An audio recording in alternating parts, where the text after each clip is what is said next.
नमस्ते dear viewers. तो आज के इस वीडियो में हम लोग Maxwell's equations for electromagnetic waves in free space को डिस्कस करेंगे। यहाँ पर आप वेव्स लिख लीजिए, ठीक है।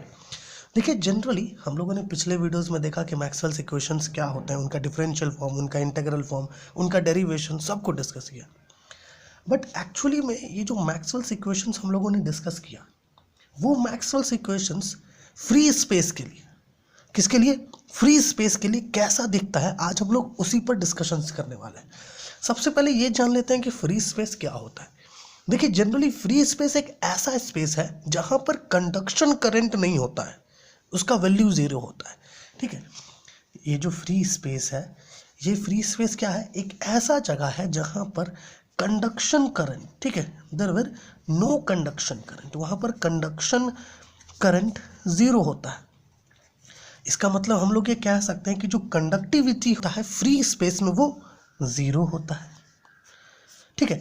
कंडक्टिविटी जीरो होता है। अब अगर कहीं पर किसी भी स्पेस में कंडक्टिविटी जीरो है तो ऑब्वियस सी बात है वहां पर जो करंट डेंसिटी होगा, जिसे हम लोग स्मॉल जे से रिप्रेजेंट करते हैं, जो करंट डेंसिटी होगा उसका वैल्यू जीरो होगा। अब ऐसा क्यों? ऐसा इसलिए क्योंकि जो करंट डेंसिटी है ये इक्वल होता है किससे?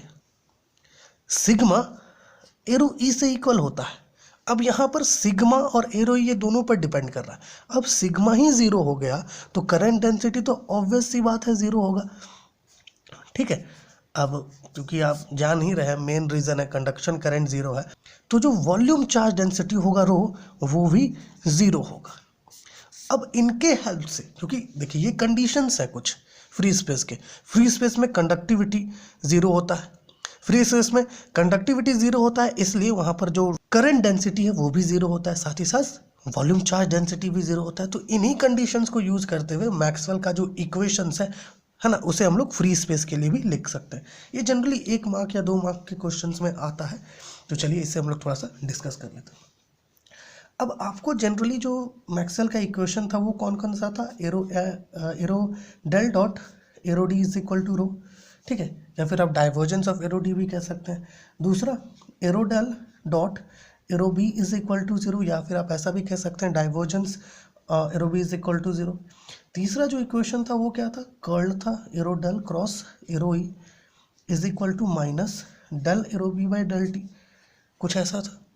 और जो चौथा इक्वेशन था वो क्या था मैक्सवेल का? वो था del cross arrow B is equal to mu naught bracket current density plus del arrow D by del T.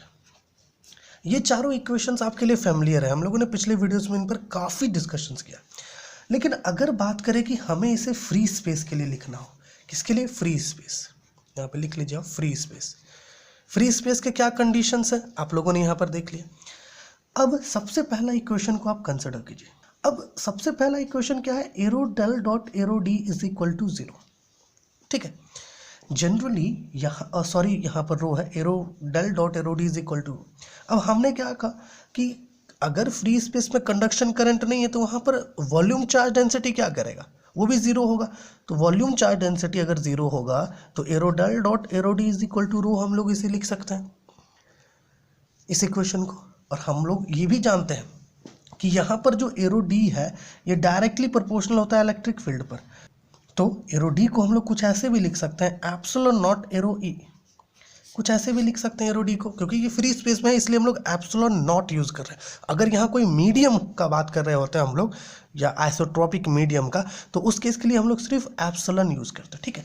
तो डी को हम लोग अगर इस फॉर्म में लिख दें तो इस फॉर्म के लिए यहाँ पे क्या हो जाएगा? Arrow del dot arrow E is equal to zero. तो ये जो दो इक्वेशंस आप देख रहे हैं दोनों एक ही इक्वेशन है, पहला इक्वेशन कहीं डिफरेंट फॉर्म्स है। ये दो इक्वेशन है मैक्सवेल के इन फ्री स्पेस के लिए, ठीक है। चलिए जो दूसरा इक्वेशन है उस पर बात करते हैं। दूसरा इक्वेशन क्या है? Arrow del dot arrow B is equal to zero. दूसरा जो इक्वेशन है इसका फॉर्म बिल्कुल ऐसा ही रहेगा, कोई चेंजमेंट नहीं आता है इसमें, ठीक है। मतलब यहाँ पर जो ये है बिल्कुल सेम फॉर्म उसका फ्री स्पेस में भी रहता है, लेकिन बी का वैल्यू आप चाहें तो चेंज कर सकते हैं, क्योंकि होता क्या है कि एरो बी जो है ये इक्वल होता है किससे? म्यू नॉट एरो एच से। क्योंकि यहाँ पर हम लोग फ्री स्पेस का बात कर रहे हैं इसलिए हम लोग म्यू नॉट यूज़ किए हैं, परमिएबिलिटी यूज़ किए हैं। लेकिन वही चीज़ अगर कोई आइसोट्रोपिक मीडियम होता तो हम लोग यहाँ पर सिर्फ और सिर्फ म्यू का यूज़ करते हैं, ठीक है। तो इसको आप काट दीजिए। हम लोग क्या यूज़ कर रहे हैं, arrow B is equal to mu naught arrow H. तो आप चाहें तो बी का value mu naught arrow H substitute करेंगे तो आपको मिलेगा arrow del dot arrow H is equal to 0, ठीक है। तो ये हो गया हमारा मैक्सवेल का सबसे पहला इक्वेशन और दूसरा इक्वेशन फॉर फ्री स्पेस। अब चलिए थर्ड इक्वेशन की तरफ चलते हैं। थर्ड इक्वेशन में देखिए, थर्ड इक्वेशन क्या है हमारे पास, arrow del cross arrow E is equal to minus del arrow B by del T, ये है। अब यहाँ पर आप जरा सा देखिए, इसमें कोई ज़्यादा चेंजेस आता नहीं है, ठीक है ना, इसमें कोई ज़्यादा चेंजेस नहीं आएगा।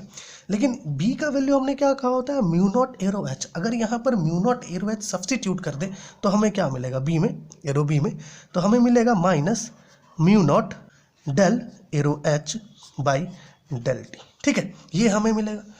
ये हो गया मैक्सवेल का थर्ड इक्वेशन, कहाँ पर, फ्री स्पेस में। अब चलिए मैक्सवेल का जो फोर्थ इक्वेशन है इसे देख लेते हैं फ्री स्पेस में, ठीक है। मैक्सवेल के फोर्थ इक्वेशन को फ्री स्पेस में देख लेते हैं। तो मैक्सवेल का फोर्थ इक्वेशन ये रहा आपके सामने, arrow del cross arrow B is equal to mu naught arrow J plus del arrow D by del T है। हमने यहाँ पे क्या कहा, कंडक्शन करंट जीरो होता है। जब कंडक्शन करंट जीरो होगा तो करंट डेंसिटी क्या होगा, जीरो। और मैक्सवेल के फोर्थ इक्वेशन में ये जो एरो जे आप देख रहे हैं ये करंट डेंसिटी को ही रिप्रेजेंट करता है, तो करंट डेंसिटी का वैल्यू जीरो है। तो मैक्सवेल का जो फोर्थ इक्वेशन होगा फॉर फ्री स्पेस वो कुछ ऐसा दिखेगा, arrow del cross arrow B is equal to mu naught del arrow D by del T, कुछ ऐसा दिखेगा, ठीक है। इस तरीके से भी दिख सकता है। और ये जो आप फॉर्म देख रहे हैं, अगर यहाँ पर आप चाहें तो b का value mu naught arrow H substitute कर सकते हैं। अगर आप b का value mu naught arrow H substitute करेंगे तो ये इक्वेशन का फॉर्म थोड़ा सा चेंज होगा और ये बन जाएगा arrow del cross arrow b is equal to del arrow D by, sorry यहाँ पर h आएगा, h, ठीक है। Arrow del cross arrow h is equal to del arrow D by del T, ठीक है। तो ये जो आज हम लोग डिस्कशन किए, ये क्या डिस्कशन था, ये डिस्कशन था Maxwell's equation for electromagnetic waves in free space. Maxwell का जो इक्वेशन हम लोग पिछले वीडियो से देखते आ रहे हैं, पढ़ते आ रहे हैं, उन इक्वेशंस को हम लोगों ने क्या किया, फ्री स्पेस के लिए यहाँ पर लिखा है, फ्री स्पेस के लिए, ठीक है। फ्री स्पेस क्या है, ऐसा स्पेस जहाँ पर कंडक्शन करंट नहीं होता है, जीरो होता है, ठीक है। उसी के हेल्प से हम लोगों ने कुछ यहाँ पर पॉइंट्स लिया कि भाई रो का वैल्यू जीरो होगा, जे का वैल्यू जीरो होगा, है ना, एरो डी कुछ ऐसे लिख सकते हैं, एरो बी को कुछ ऐसे लिख सकते हैं। तो उन सबको सब्स्टिट्यूट करके हम लोग फ्री स्पेस में कुछ ऐसे यहाँ पर ये इक्वेशंस को ऑब्टेन कर पाए। तो इसके बाद हम लोग क्या देखेंगे, इसके बाद हम लोग देखेंगे Maxwell's equation for electromagnetic wave in any isotropic medium, ठीक है। ये फ्री स्पेस में हम लोग देखें। इसके बाद देखेंगे आइसोट्रोपिक मीडियम में मैक्सवेल्स इक्वेशंस को का जो फॉर्म है वो कैसा हो जाता है, कैसा बन जाता है, ठीक है। तो जनरली 1 मार्क या 2 मार्क के क्वेश्चंस में ये पूछता है। तो चलिए आपसे अगले वीडियो में मिलेंगे। और अगर आपको कहीं पर कुछ भी डाउट हुआ हो तो प्लीज़ कमेंट कीजिए ताकि हम लोग आपका डाउट को सॉल्व कर सकें। और आपने अगर हमारा पिछला वीडियोस नहीं देखा है तो प्लीज़ देख लीजिए। और अगर आप इस चैनल पर नए आए हुए हैं तो प्लीज़ सब्सक्राइब कर लीजिए। अगर आपको ये वीडियो हेल्पफुल हुआ हो तो ज़रूर सब्सक्राइब कीजिए इस चैनल को, ठीक है। अगर आपके लिए हेल्पफुल नहीं हुआ है तो तब भी सब्सक्राइब कीजिए ताकि हमें एक और मौका मिल सके। तो चलिए आपसे अगले वीडियो में मिलते हैं।